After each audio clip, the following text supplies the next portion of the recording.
Buenos días y bienvenidos al segundo webinar de nuestra serie educativa de Randox. Esta vez vamos a tratar el tema de nuestro programa de evaluación externa de calidad, RICAS, que actualmente tiene más de 23,000 participantes en más de 100 países entre los 21 programas actualmente disponibles. El simple hecho de participar en un programa de evaluación externa de calidad no garantiza buenos resultados en su laboratorio. Uno de los puntos más fuertes del programa de RICAS es la información estadística incluido en el reporte. Pero hay que saber y entender bien cómo interpretar los datos y convertirlos en información de utilidad para tomar acciones y mejorar el desempeño de su laboratorio. En esta presentación, la doctora Alba Cecilia Garzón habla de la importancia de la evaluación externa de calidad y las diferencias con el control de calidad interno y la comparación interlaboratorio. Habla específicamente de cada una de las herramientas estadísticas en el reporte de RICAS y cómo usarlas o interpretarlas para el bien del laboratorio. Esperamos que esta presentación les sea de mucho interés y de utilidad. Muchas gracias por su atención. Bienvenidos, queridos colegas, un cordial saludo desde Colombia a nuestro segundo encuentro con la calidad. Nuevamente, gracias por su confianza, gracias a Randox por apoyarnos en estos eventos que contribuyen a la mejora continua en nuestros procesos. El tema que nos tiene hoy reunidos es la revisión de lo que es el programa de evaluación externa de la calidad RICAS, sus generalidades, el impacto de la herramienta, por qué creerle a la evaluación externa, cuáles son los debes de un programa de evaluación externa y cómo una adecuada interpretación de lo que son las herramientas del control de calidad externo nos va a permitir una ejecución acertada de acciones correctivas y de acciones preventivas, desde luego de cara no solo a mejorar lo que hacemos al interior del laboratorio, sino a garantizarle la seguridad a nuestros pacientes. Bien, vamos a iniciar con lo que es el impacto de las herramientas del control. Hasta la fecha, en los laboratorios a nivel de Latinoamérica, el contexto general es tener soportada la estructura del control de calidad en el control de calidad interno y en el programa de evaluación externa. Inicialmente, cuando arrancamos con las dos herramientas, generamos una frontera, el interno para la precisión, el externo para la exactitud, entendiendo que precisión y exactitud son herramientas analíticas, métricas de mediciones, precisión y exactitud. Hoy, el siglo XXI, la medicina basada en evidencia, la seguridad del paciente, nos hace entender la verdadera dimensión de las herramientas. El control de calidad interno como herramienta es una herramienta netamente analítica, es una herramienta para monitorear las variables que intervienen en el proceso de medición, es una herramienta intraanalítica, es una herramienta para evidenciar que está estandarizado el proceso métrico, la medición. Mientras que el programa de evaluación externa como herramienta tiene que ser dimensionada en ser la única herramienta de cara a la seguridad del paciente. Es la única herramienta que evalúa la seguridad del resultado, evalúa la calidad del resultado, evalúa y garantiza que todo lo que se está haciendo internamente está siendo bien ejecutado. Me explico, no podemos quedarnos en el concepto de precisión y exactitud. El tema es entender el enfoque de las herramientas.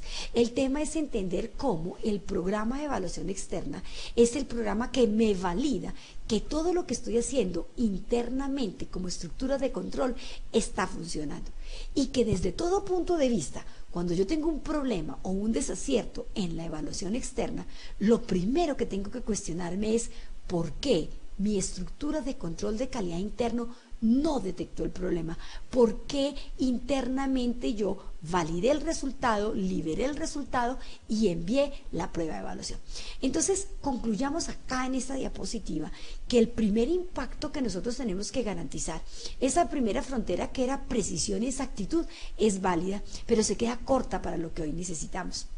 Hoy las nuevas dimensiones y los nuevos enfoques nos hacen entender que el control de calidad interno es una herramienta de proceso, mientras que el programa de evaluación externa es una herramienta para el paciente, para la seguridad del paciente y para validar lo que internamente hace el profesional del laboratorio dentro del contexto del control de calidad interna. En muchos países de Latinoamérica e incluso aquí en muchas áreas de mi país, hay sitios donde han definido no tener evaluación externa, que porque tienen comparación interlaboratorios del interno, porque tienen un peer group. Pero debemos ser claros y entender la finalidad y el objetivo de cada una de las herramientas. Un peer group, una comparación interlaboratorios, sigue siendo una evaluación del control de calidad interno, sigue siendo una herramienta de tipo analítico para evaluar variables del proceso de medición, estandarización del proceso analítico, estabilidad de las variables analíticas cuando mido, pero no la exactitud del resultado. ¿Por qué? Porque para evaluar la exactitud del resultado tengo que procesar una muestra en las mismas condiciones que un paciente.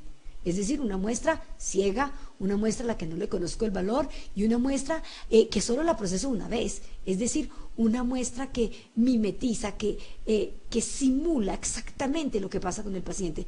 Y esto solo lo puede hacer la evaluación externa. Por eso, un peer group jamás reemplazará una evaluación externa.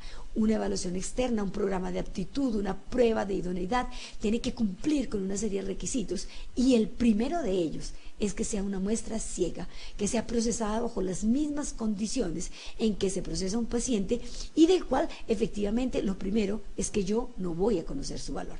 Entonces, ese es como un punto de partida importante para que nosotros coloquemos como tengamos la claridad con relación a la diferencia de las herramientas. Entonces, para concluir, las generalidades que nosotros tenemos con relación al aseguramiento en el control o lo que es la estructura más bien del control de calidad en el laboratorio, está soportada en esas dos, el interno y la evaluación externa. Y fíjese que desde el nombre el concepto cambia. Control de calidad interno, programa de evaluación, programa o esquema de evaluación externa. ¿Por qué? Porque va mucho más allá de ser un material sérico. Tiene una serie de atributos que lo hacen diferente. El control de calidad interno como herramienta analítica, intralaboratorio, así tenga evaluación externa, sigue siendo una herramienta para evaluar estabilidad, estandarización, variables del proceso de medición, la validez de la media del laboratorio, la precisión del laboratorio, y está soportado en garantizar fiabilidad, estandarización. Acá hemos venido trabajando y hemos venido optimizando esa fiabilidad con la incorporación de la tercera opinión, con el peer group en tiempo real, pero sigue siendo una herramienta de tipo analítico. De cara a la evaluación de la calidad del resultado, está la evaluación externa, que es lo que me valida, le da la validez a ese resultado que se procesa una sola vez y se envía igual que el paciente. Y ahí tenemos entonces la evaluación externa. Evaluación externa que si cumple con una serie de características, no solo me van a permitir validar mi exactitud, validar el control de calidad interno que realizo, sino garantizar que mis resultados, independiente de que haya variación, independiente de que haya ciertas condiciones dentro del proceso y dentro de los procesos del laboratorio, siempre impacta las decisiones clínicas que se toman con los resultados emitidos por el laboratorio. ¿Por qué participar en una evaluación externa?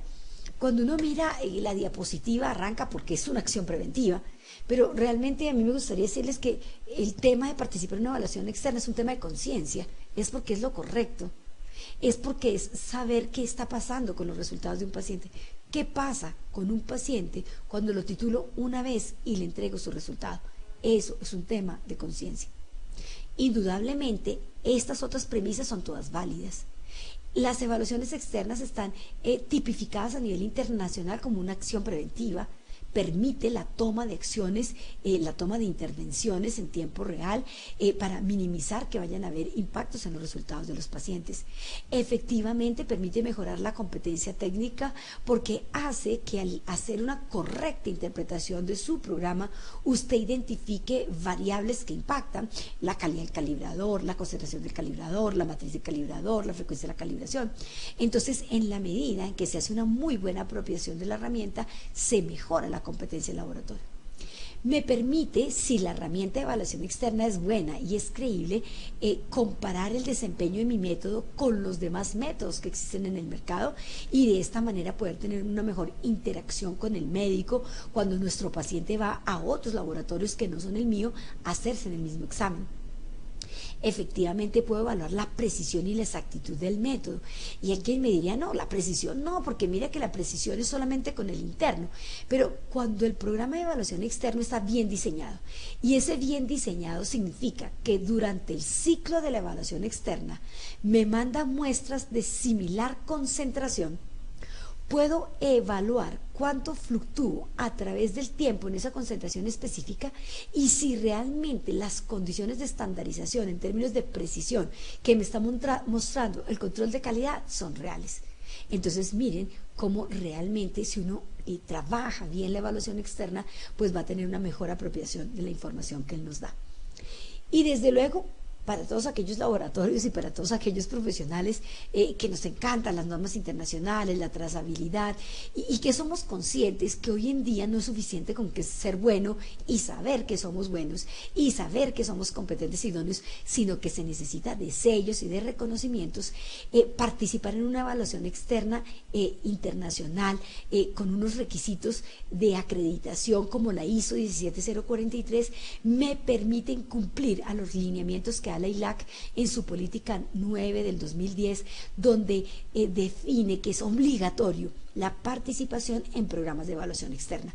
Entonces, hoy en día esa trazabilidad, ese reconocimiento de las normas internacionales también es muy importante para garantizar que lo estamos haciendo bien. Si miramos la ISO 15189 del 2012, versión 2012, en su numeral 563, en el ítem comparación interlaboratorios, cita específicamente en el numeral 5631 que el laboratorio debe participar en una prueba interlaboratorios y que este programa debe cumplir con los requisitos de la ISO 17043 y que es relevante que tenga estos requisitos.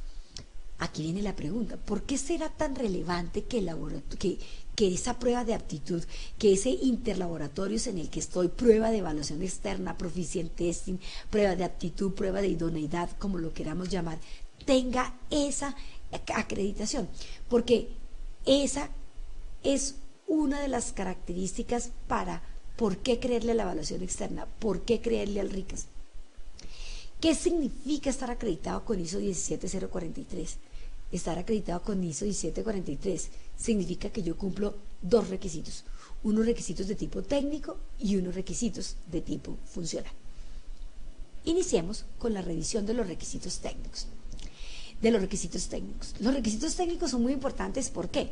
Porque de eso depende la calidad de la matriz que me llega al laboratorio para ser evaluada. Esa matriz tiene que garantizarme estabilidad y homogeneidad. Eso significa que la matriz que llega a mi laboratorio tiene unas características físico-químicas que me garantizan la estabilidad de los analitos o del mensurando que yo voy a determinar.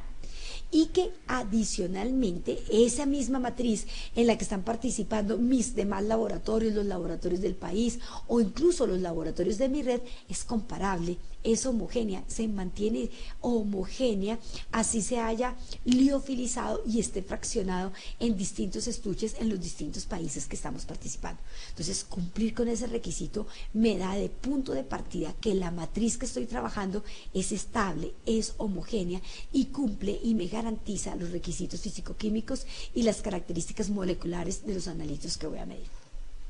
Segundo requisito técnico importante, la rigurosidad estadística con que maneja los datos. Por obligatoriedad, por requisito ISO 17043, todos los programas de evaluación externa deben tener como inductor de evaluación el SDI o Z-score, que no es nada más que mi ubicación en desviaciones estándar frente al valor verdadero, que en este caso el valor verdadero es considerado la media de consenso que obtiene el programa de evaluación externa. Entonces, para obtener ese Z-score, esa ubicación frente a esa media de consenso y cómo se obtiene esa media de consenso es lo que hace diferente un programa de otro. Es decir, si es por acreditación 17043, todos los programas van a tener Z-score. todos me van a ubicar a cuántas desviaciones quedé y todos van a obtener una medida de consenso. El tema es ahí, ¿la medida de consenso es creíble? ¿Cómo me están evaluando mi ubicación en desviaciones estándar? ¿Me veo afectado por el comportamiento del grupo? ¿Sí o no? Ahí es donde empiezan a verse los diferenciadores y ahí es donde empezamos a entender por qué RICAS es un programa de nivel superior y por qué responde a las necesidades de seguridad que tiene el paciente y por qué a veces mis colegas me dicen, es que el programa es muy exigente. Sí es exigente, no es maternal, no es un programa proteccionista. Tiene que ser exigente si nosotros queremos que sea de tipo preventivo. El programa en su rigurosidad estadística lleva inmersos más inductores, el target score, el porcentaje de desviación, la incertidumbre de la media y medidas acumulativas. Y es el programa más robusto y redundante en herramientas gráficas que nos va a permitir la toma de decisiones. Vamos a empezar a mirar cada uno de estos y los valores agregados, cómo se interpretan y qué nos aportan. Miremos cuáles son los requisitos desde lo funcional que exige la acreditación con ISO 17043 y de pronto ahí vamos a entender algunas decisiones que ha tomado el programa y que han generado un poco de ruido dentro de los laboratorios que estamos siendo evaluados con RICAS y dentro del contexto en Latinoamérica. Para obtener y para mantener esa acreditación ISO 17043, desde lo funcional hay unas características que son muy específicas con relación una hacia la oportunidad. Es decir, está completamente demostrado que un programa de evaluación externo, si no tiene la oportunidad en la entrega de sus reportes, no sirve. Es decir, si yo participo en una evaluación externa, el resultado de estar dentro del cuarto o quinto día por tarde para que la toma de decisiones se haga en tiempo real, en condiciones reales del proceso de medición. Eso es característica importante.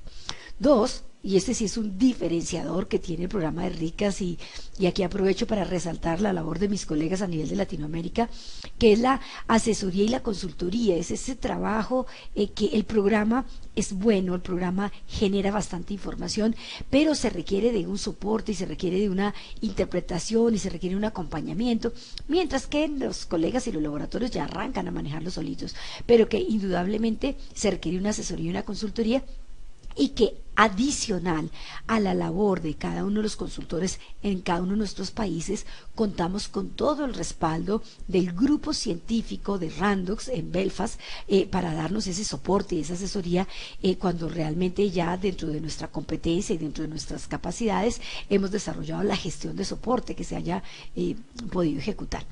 Y viene acá una parte que es bien interesante y de pronto la más exigente dentro de la ISO 17043 y es ese código de ética que implica que haya una transparencia dentro de los participantes, que hayan unos requisitos de confidencialidad para el manejo de los datos, confidencialidad para el manejo de la información, pero quiero detenerme un poco en la parte de la transparencia. Y entonces, en la parte de la transparencia viene esta situación puntual que es con relación al informe que empezó a llegarnos sin datos cuando no mandamos el resultado. Veníamos enseñados a no mandar el resultado, a participar tarde y que luego me llegaba la medida de comparación y que me servía para hacer los ajustes. Pero si nosotros nos vamos al concepto de la transparencia, del concepto ético, debe haber una igualdad de condiciones en la participación de todos los que estamos dentro de la evaluación. Y esa igualdad en la participación, dice, la muestra es ciega. Yo no puedo participar en una evaluación de tipo externo internacional acreditada conociendo la media. Esa es una característica no negociable que tiene el programa. Segundo, nos vamos a la misma situación del paciente. Yo cuando le voy a medir el analito o el parámetro del paciente, no conozco su valor para luego medírselo. Yo le mido el valor y se lo entrego. Luego, las condiciones, las reglas de juego tienen que ser mantenidas. Y tercero, y como característica importante, veníamos que hay que revisar y hay que corregir dentro de todo el contexto a nivel de Latinoamérica, era que veníamos enseñados a que se podía hacer la corrección del resultado. Es que me equivoqué en las unidades, es que no le apliqué el factor de corrección, es que coloqué 45 y era 4,5, entonces déjame yo escribo, ¿por qué no me lo corrigen? Si nosotros entendemos y recordamos lo que dijimos al comienzo de la herramienta, que está centrada en seguridad del paciente que es lo único que simula lo que pasa con un paciente al interior del laboratorio, no está bien que usted esté llamando al médico a decirle, doctor, lo llamo para decirle que me equivoqué en las unidades, corríjamelas. Lo llamo para decirle que me equivoqué en la coma, no era 45 sino 4,5. Entonces, la rigurosidad, la seriedad y la credibilidad del programa depende cómo se apliquen sus políticas y los principios que le dan transparencia en la participación a sus participantes. Entonces, revisemos hasta acá. ¿Por qué creerle al RICAS? Porque es un programa acreditado, porque tiene una acreditación seria, la ISO 17043, que le confiere el cumplimiento, que garantiza que tiene el cumplimiento de unos requisitos técnicos y funcionales. Funcionales hacia la oportunidad, la confidencialidad, la transparencia, el soporte, la asesoría. Y técnicos ¿hacia dónde? Hacia la calidad de competencia del programa, hacia la calidad del valor obtenido como media de consenso, como valor verdadero. Porque ese es el primer punto de por qué creerle. Si es una media de consenso, si es una media estadística obtenida por los participantes, ¿por qué tengo que creerle? Entonces, primero, porque esa media, antes de ser obtenida, es sometida a un proceso de filtros estadísticos tan rigurosos como es el filtro estadístico de Chauvenet, que garantiza que es un filtro asociado al tamaño de la muestra y que con base en ese tamaño de la muestra se define la probabilidad de valores aberrantes. Eso hace que la media sea una media representativa, sea una media no afectada por los valores extremos. Segundo, que la especificidad metrológica de las evaluaciones. ¿Y esto a qué se refiere? A la clasificación de cómo se sacan las medias, primero para todos los métodos, luego para su método, luego para su instrumento, hace que se vea el patrón de comportamiento de acuerdo a la especificidad que se va ganando al formar los grupos de comparación. Entonces son características importantes de credibilidad desde la parte técnica. Tercero, es un programa que envía diferentes concentraciones a lo largo de todo el ciclo, lo que le va a permitir a usted evaluar realmente todo el rango dinámico de comportamiento de la prueba en términos de exactitud. Y cuarto, que tiene incluidos estándares internacionales para la evaluación de la exactitud, es decir, es el único programa que tiene unas metas de calidad establecidas, basadas en el estado del arte, para definir la variación máxima permitida para ese analito. Y además, y quinta, que esa sería muy relevante, ha incluido también los estándares de variabilidad biológica, los cuales están establecidos y referenciados a nivel mundial como unos estándares obtenidos con rigurosidad estadística. Entonces, cuando nosotros miramos por qué creerle, entendemos que efectivamente la herramienta tiene como tal una serie de atributos, cumple con unas directrices que hacen que tenga valor la información que se genera a través de este informe. ¿Qué vamos a hacer ahora? Vamos a mirar cómo interpretar esa información, cómo interpretar esos valores que vienen en ese informe RICAS, cómo convertirlos en información, en insumo para la mejora. Cerremos acá entonces con el estricto cumplimiento de esos requisitos técnicos, de esos requisitos funcionales para garantizar lo que es la credibilidad del programa. Cuando nosotros arrancamos de la primera herramienta estadística y de una de las herramientas estadísticas importantes que le dan valor al programa, encontramos la incertidumbre de la media.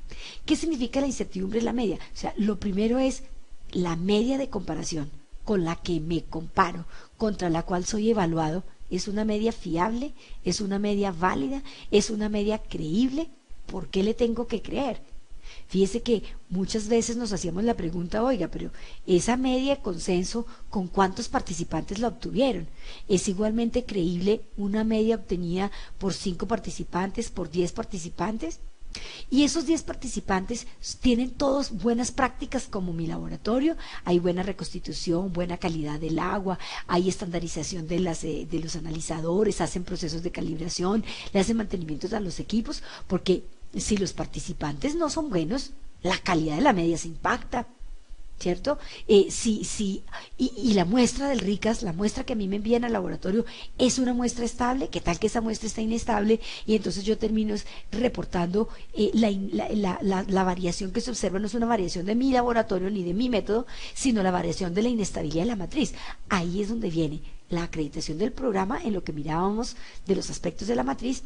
Y dos, este valor tan importante que es la incertidumbre de la media. Ricas incorpora el concepto de la incertidumbre para tener en cuenta todas estas variables que he mencionado en la estimación de la media.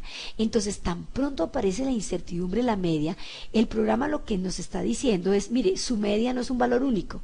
O sea, hay una media de consenso, pero esa media de consenso está en un intervalo de valores. Ese intervalo de valores es la incertidumbre de la media. En ese intervalo está el valor verdadero. Y esa incertidumbre y ese intervalo se da, ¿por qué? Porque efectivamente hay fuentes de variación que hacen que esa media no sea un valor único, sino que esté en ese intervalo. ¿Cuáles son esas fuentes de incertidumbre? Las acabamos de decir: el número de participantes, la calidad metrológica de los participantes, la misma calidad de la muestra, la aplicación de los filtros del programa. Entonces, la implementación de este valor, de este concepto de la incertidumbre de la media, lo que le está confiriendo al programa es la credibilidad a la media de consenso. Cuando a mí me pregunten, ¿usted le cree a la media de consenso? Yo tengo que decir que sí. ¿Por qué? Porque conozco su incertidumbre. A mayor incertidumbre, menor credibilidad. A menor incertidumbre, mayor credibilidad de la media. ¿Por qué creerle además? Adicionalmente, el programa tiene medidas basadas en la evidencia para la evaluación del desempeño. ¿Cuáles son las medidas basadas en la evidencia para la evaluación del desempeño? Es decir, que independiente del concepto estadístico de que yo esté dentro de las 2 desviaciones estándar, el programa tiene una meta, una variación máxima permitida específica para cada parámetro. A esa variación máxima permitida específica para cada parámetro, el programa la ha denominado TDPA, Target de Desviación para la Evaluación del Desempeño. ¿Y cómo ha obtenido esta meta? Esta meta la ha obtenido gracias al estudio, a la evaluación, al análisis histórica de la variación observada, y ha definido unos límites y unos criterios de aceptabilidad como variación máxima permitida, donde está ubicado el 90% de la variación o el 90% de los participantes. Por eso es que cuando hablamos del TDPA decimos que es una meta donde la variación máxima permitida ha tomado como límites un intervalo de confianza, o que ese TDPA ha sido obtenido con un nivel de confianza del 90%, es decir, que se ha excluido tanto los valores extremadamente altos o extremadamente bajos para dejar ese TDPA como una meta, como un estado del arte, como la variación máxima permitida para el mejor desempeño posible. ¿Y cuál es el valor agregado de haber obtenido este estándar de calidad? El valor obtenido, el valor agregado de trabajar con este estándar, es que a partir de este estándar el programa obtiene el SDPA, es decir, la desviación estándar para la evaluación del desempeño, pero derivada de la meta de calidad del programa. Miremos cuál es el impacto de esto. En otros programas de nivel internacional, a mí me evalúan es por la desviación estándar del grupo de comparación. Esto significa que mi ubicación en desviaciones siempre está afectada por el comportamiento del grupo. Observe, si me tocó un grupo de comportamiento muy bueno, que trabajó con que fue muy homogéneo, muy preciso en los valores, muy concordante en los valores remitidos, la desviación estándar se hace muy pequeña, y porque cualquier variación yo quedo por fuera de la segunda desviación estándar. Segundo caso posible. Por el contrario, si me tocaba contra un grupo de evaluación que fue muy disperso, que fue muy heterogéneo, que tuvo mucha variación, las desviaciones estándar obtenidas eran demasiado grandes. Entonces eso hacía que todos quedáramos como dentro de la campana de Gauss, dentro de las 2 desviaciones estándar. Pero finalmente, entonces mi comportamiento todas las veces se veía afectado por el grupo con el que era comparado. ¿Qué hace Ricas con la inclusión del SDPA? Normaliza, estandariza el tamaño de la desviación estándar para la evaluación del desempeño, derivándolo del estándar internacional de la variación máxima permitida, que es el TDPA. Eso hace que efectivamente yo pueda ver mi ubicación en desviaciones estándar frente a la media de comparación, pero con una desviación estándar normalizada. que ya no se ve afectada por el grupo con el cual estoy siendo comparado. Empecemos a revisar nuestros inductores estadísticos. Cuando nosotros miramos los inductores estadísticos del RICAS, ¿en dónde vamos a encontrarlos? RICAS hay que dividirlos en dos paquetes importantes, en dos grupos. El primer grupo es el grupo de la evaluación de la exactitud. ¿Y por qué aquí hablamos de la exactitud? Hablamos de la exactitud, de la veracidad, del valor. Son los inductores que me evalúan ese resultado, el resultado. ¿Cómo me fue en esa muestra? Es la foto de ese día, de ese montaje, de ese resultado. Y esos evaluadores de exactitud son tres: el porcentaje de desviación, el SDI o Z-score o índice de desviación estándar y el target score. Cada uno de ellos me mide mi exactitud, pero expresado en medidas diferentes. La desviación está expresada en porcentaje. Simplemente me dice porcentualmente qué tan lejos quedé del valor verdadero o de la media de consenso o de la media de comparación. Puede tomar valores positivos si estoy reportando más alto, o valores negativos si estoy reportando más bajo. El SDI o índice de desviación estándar simplemente me dice a cuántas desviaciones estándar quedé de la media de consenso o de la media de comparación. Si quedé por arriba, el SDI será positivo; si quedé por abajo, el SDI será negativo. Por abajo me refiero a que estamos reportando en concentración más baja que la media de consenso, y si estoy reportando concentraciones más altas que la media de consenso, pues tendré signo positivo. Y el target score es mi puntaje de exactitud. El target score, puntaje de exactitud, score, puntaje, score objetivo. Fíjese que él me premia a mayor exactitud, mayor puntaje. Y ese target score viene en una escala. Entonces, ¿qué podemos concluir de estas medidas? Las tres son medidas de exactitud. Las tres están expresadas en unidades diferentes: porcentaje, desviaciones estándar y puntuación. Y las tres tienen unos criterios de aceptabilidad definidos. El porcentaje de desviación. ¿Cuál es el porcentaje de desviación permitido? El programa tiene dos estimaciones definidas para que yo me compare. La primera, que ya la habíamos mencionado, el TDPA. Quiere decir que el porcentaje de desviación debe ser menor o igual al estándar establecido por RICAS, que es el TDPA, y adicionalmente debe ser menor o igual al porcentaje de variación establecido por variabilidad biológica. ¿Cuál es el impacto de los dos estándares? El impacto es muy importante en la interpretación. Cuando mi porcentaje de desviación es menor que el TDPA, yo lo que estoy diciendo es que estoy obteniendo la exactitud esperada para ese rendimiento técnico, para ese estado del arte. Es decir, tengo el rendimiento técnico esperado para esa metodología. Cuando mi porcentaje de desviación es menor que la variabilidad biológica, lo que estoy diciendo es que la variación mía que se observa es inferior a la establecida por variabilidad biológica. Es decir, que la variación mía no impacta las decisiones clínicas y está dentro de lo establecido, que es la variación permitida para no impactar la decisión clínica en un resultado. Entonces observen que cuando yo analizo mi porcentaje de desviación y me comparo contra TDPA y variabilidad biológica, estoy haciendo una evaluación tanto de mi rendimiento técnico como de la relevancia clínica del resultado que estoy reportando. Cuando evalúo mi índice de desviación estándar o mi Z-score, lo que estoy evaluando es que soy comparable al grupo de laboratorios que comparten mi misma metodología, mi misma instrumentación, que estoy dentro del 95% de confianza, que me encuentro estadísticamente dentro de las más o menos dos desviaciones estándar. Observen, el SDI me habla de mi desempeño estadístico, de mi comparabilidad en términos de desempeño contra el grupo de comparación. Hasta ahí llega la información que me proporciona el SDI. Y mi target score es un puntaje, valor agregado que me da el programa por mi exactitud. Entonces este target score está íntimamente relacionado con el porcentaje de desviación. A menor porcentaje de desviación, mayor target score. Entonces esos tres inductores son los inductores de exactitud, son las herramientas de evaluar la veracidad del resultado de la muestra que acabamos de enviar.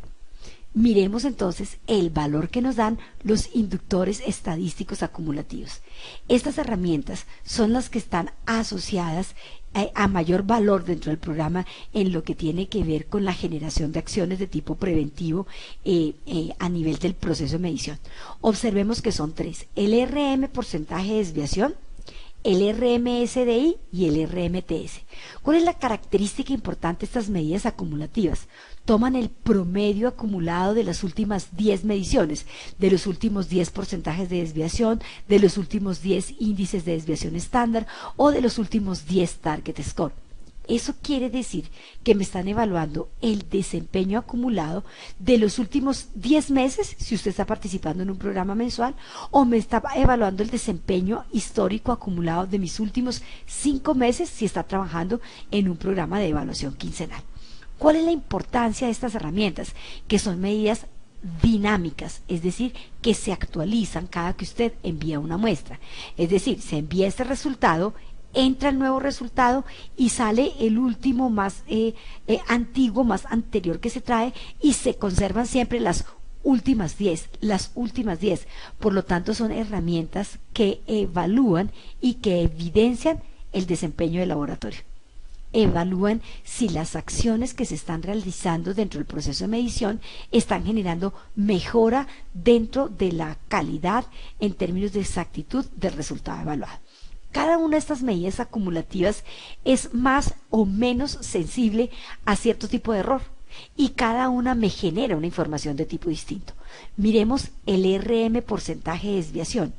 Al ser el sesgo promedio acumulado de los últimos 10, es el mejor inductor, es el mejor sensor para lo que es el sesgo promedio de la metodología o el error sistemático del método.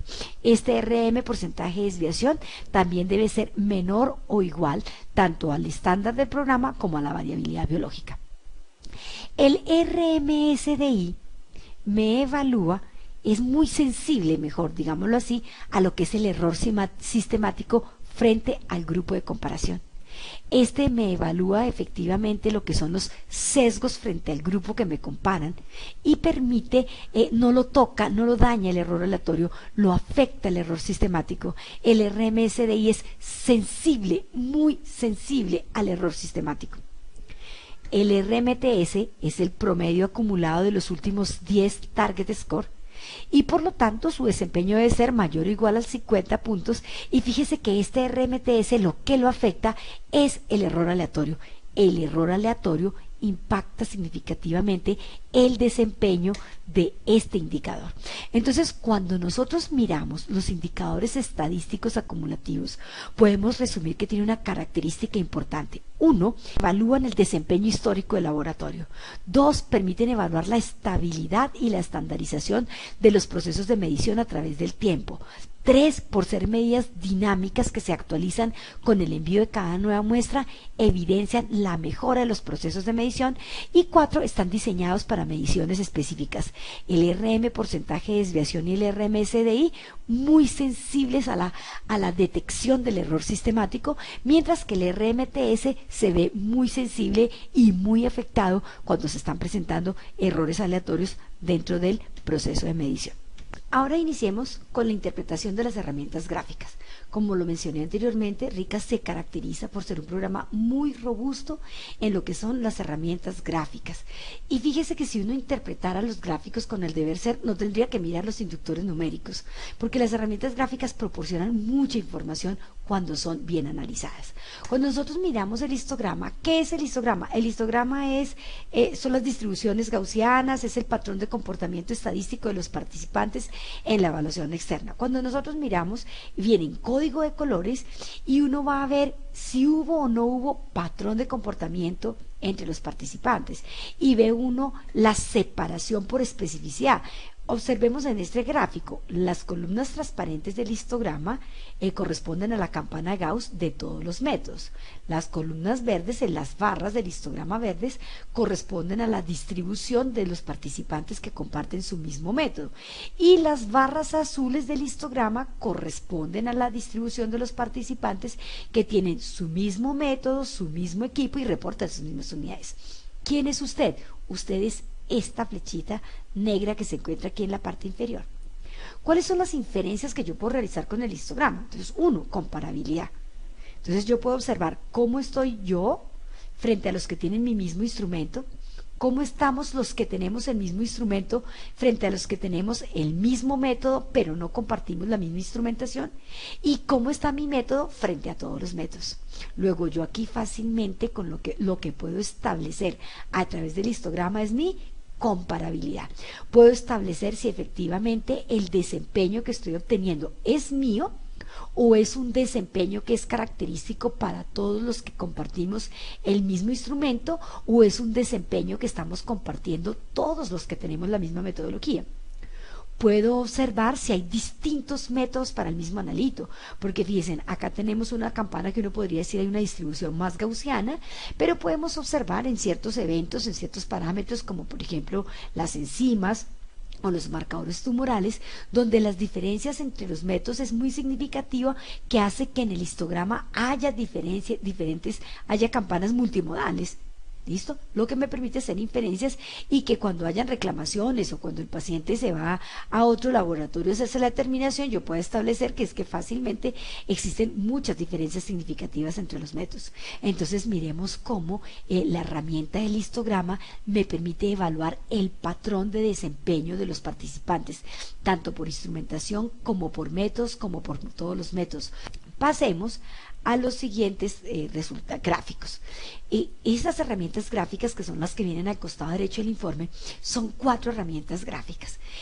Históricamente, y de pronto porque desde la academia lo aprendemos así, y porque esto lo tenemos muy arraigados del control de calidad interno, para nosotros ha sido muy fácil de interpretar la gráfica superior, que es el gráfico de Levin-Jennings, donde yo miro cómo fluctúo por arriba y por abajo del valor verdadero, y donde el criterio de aceptabilidad es que yo me mueva dentro de +2 desviaciones y por abajo máximo dentro de -2 desviaciones.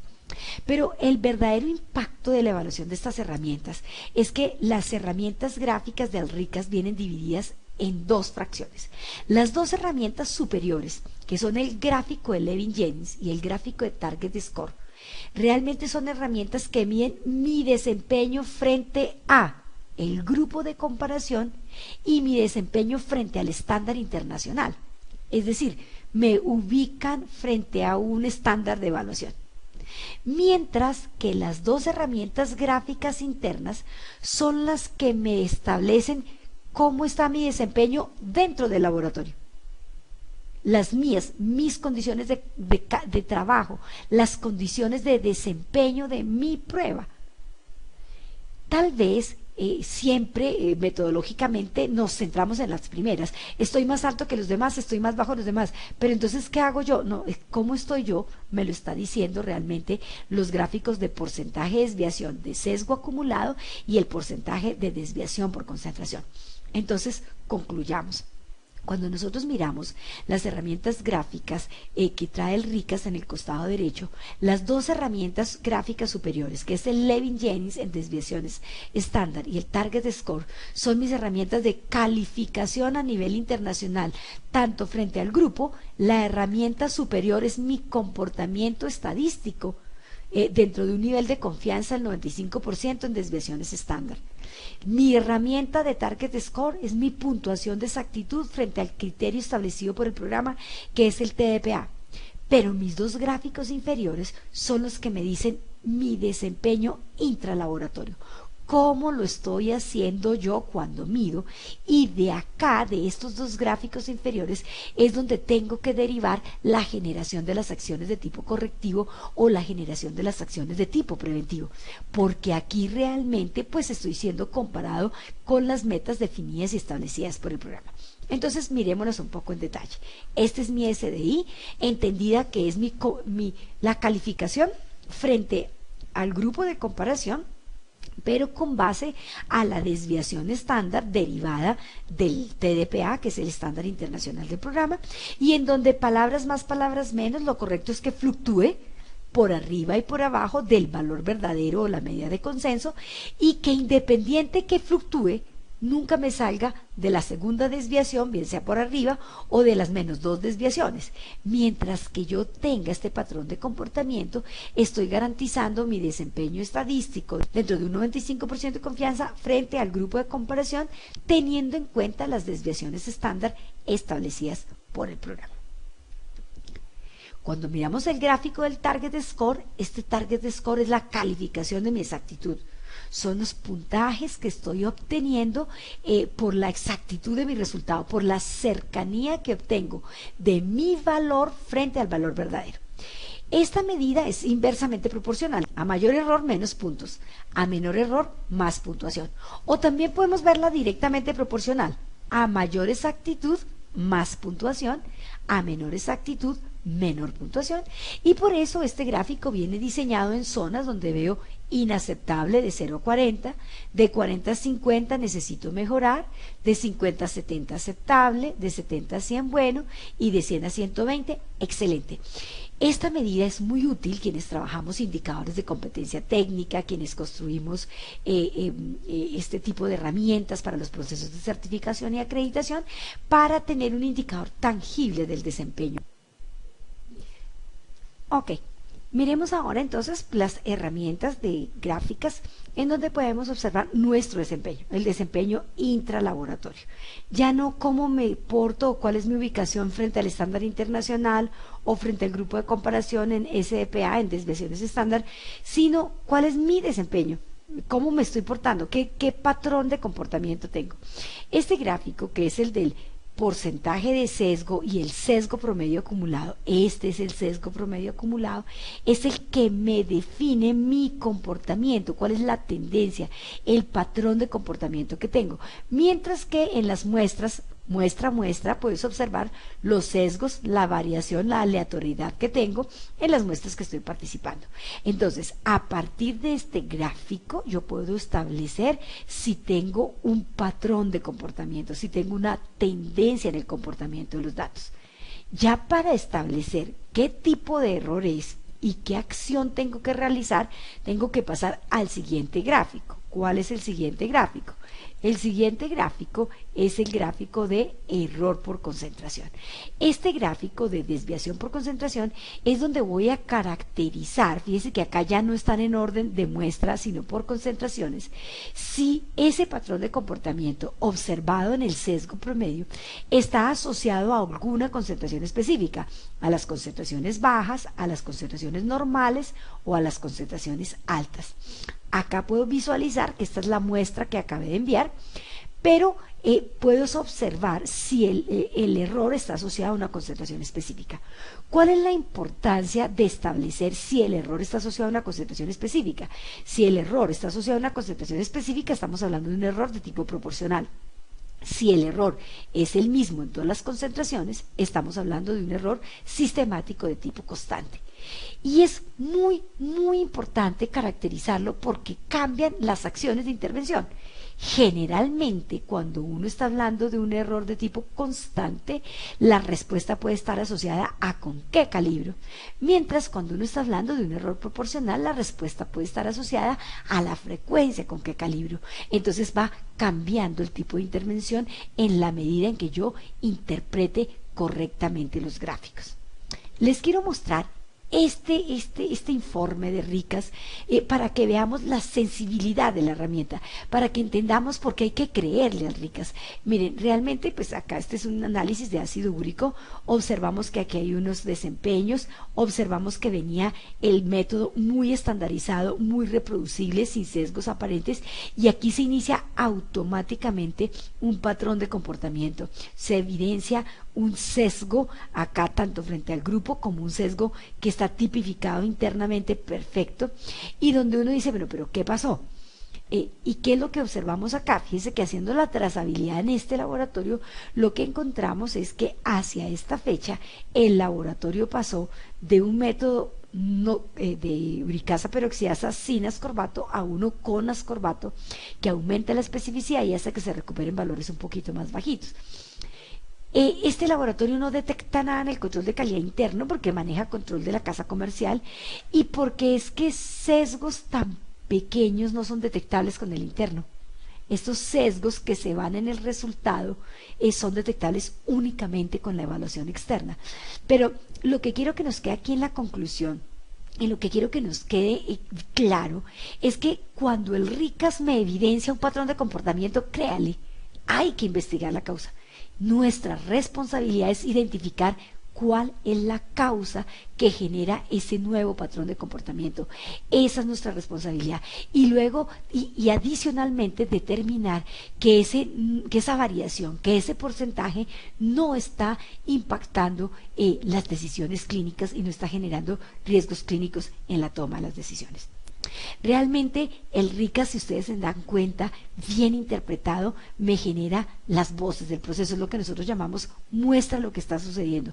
Si yo entiendo muy bien los gráficos, cómo estoy ubicado frente al grupo, cómo estoy ubicado frente al estándar internacional, ¿cómo lo estoy haciendo yo? ¿Qué tipo de error estoy identificando? Tengo mucho error, tengo errores aleatorios, tengo errores de tipo sistemático, ¿es sistemático constante o es sistemático proporcional? Lo primero que tengo que hacer es identificar y generar un checklist que me permita estandarizar el análisis. Cuando veo un problema de desempeño frente a una prueba, antes de creer que el problema está en esa prueba, tengo que buscar características comunes. ¿Cuántas pruebas más tienen el mismo patrón de desempeño y qué características metrológicas comparten? ¿Son todas pruebas colorimétricas? ¿Qué volumen de muestra? ¿En qué longitud de onda? ¿Comparten alguna característica en cuanto a temperaturas o tiempos de incubación? Para descartar fallas de tipo instrumental. Si evidentemente después de buscar causas comunes no encuentro coincidencias, entonces debo de quedar claro de que el problema que se está presentando es específicamente en ese método. Y de ahí para allá ya viene la calidad de la información y la veracidad y la trazabilidad de toda la información que manejo. Empiezo entonces a revisar por calibración, con qué calibro, qué matriz del calibrador, qué concentración del calibrador, cada cuánto calibro, tiempo y uso del calibrador, estabilidad del calibrador. Me paso a los reactivos, tiempo y uso del reactivo, estabilidad a bordo del reactivo, hace cuánto tengo el mismo lote de reactivo, fracciono o no fracciono, el reactivo es sellado o es un reactivo que trabaja en vial con una superficie muy amplia de exposición al comportamiento ambiental. Es una prueba que se calibra o es una prueba factorizada. Y en la medida en que hacemos este aprendizaje, la mejora se va a dar, pero ese aprendizaje solo se logra cuando nosotros realmente logremos interpretar con el deber ser y le saquemos provecho a todas las herramientas de tipo preventivo que trae el RICAS. Si el RICAS trae un RMSDI donde lo permitido es hasta 0,5 y el RMSDI ya está en 0,7, inicia acciones preventivas. Es decir, no tengo que esperar a que el sesgo sea sistemático y sea clínicamente significativo cuando el RICAS trae unos inductores tan exigentes y que me permiten detectar a tiempo los patrones de comportamiento. Entonces, ¿qué podemos concluir después de esta revisión? Efectivamente, en la actualidad, en el siglo XXI, la evaluación externa es la mejor herramienta para la evaluación de competencia técnica a nivel de los laboratorios clínicos en el contexto de Latinoamérica. Una herramienta de evaluación externa que cumpla con los requisitos de la ISO 17043 es la herramienta que me va a garantizar que los criterios de exigencia me van a permitir alcanzar las prácticas y las mejoras que van a estar asociadas a la seguridad analítica y por lo tanto a la seguridad clínica del paciente. Debemos de comprender que el interno y el externo son herramientas no negociables al interior del laboratorio y que tienen funciones muy específicas. El interno hacia el proceso analítico, el externo hacia la calidad del resultado. Y que la generación y que la mejora se va a dar cuando esas herramientas tengan una interpretación en tiempo real. Que definitivamente el programa de evaluación externo RICAS con sus características es una herramienta de cara a la seguridad del paciente y que la eficacia de sus acciones depende específicamente de cómo nosotros convirtamos en información esos inductores estadísticos cuantitativos que trae los de exactitud y las medias acumulativas, cómo interpretamos esos gráficos y cómo al interpretarlos vamos a hallar el valor preventivo que tienen esas herramientas. Les agradezco su tiempo, su compañía y quedo muy pendientes de toda su retroalimentación y de volverme a acompañar en este espacio. Muchas gracias, colegas, que tengan feliz trabajo en sus procesos en el día a día. Gracias.